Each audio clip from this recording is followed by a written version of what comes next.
कहानी की शुरुआत होती है सरगमपुर गांव से। वहां रहते थे अज्जू भाई और अमित भाई। बचपन से ही दोनों अनाथ थे और एक टूटी झोपड़ी में जी रहे थे। समय बीता और अमित भाई की शादी तय हुई एक होशियार लड़की पीहू से। लेकिन सबसे बड़ी चिंता थी, शादी का खर्चा कहां से आएगा। इसी बीच एक दिन अज्जू भाई रास्ते से लौट रहे थे।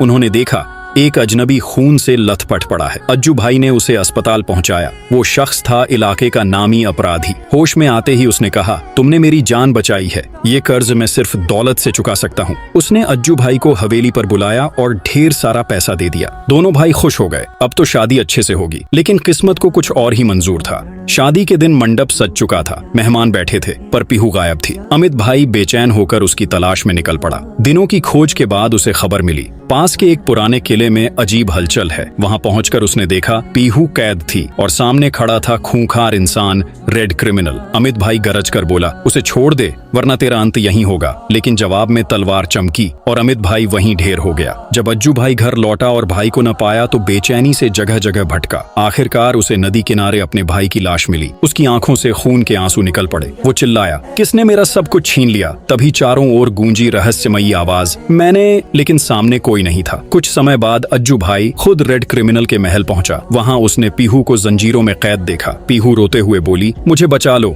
अचानक गोलियों की गड़गड़ाहट और धमाकों से महल थर्रा उठा। चारों ओर धुआं, आग और चीखें फैल गईं। और जब धुआं साफ हुआ, जमीन पर पड़ा था रेड क्रिमिनल का लहूलुहान शव और खड़े थे अज्जू भाई और पीहू विजेताओं की तरह। लेकिन अज्जू भाई की आंखें नम थीं, क्योंकि उनका अपना भाई अमित भाई हमेशा के लिए चला गया था।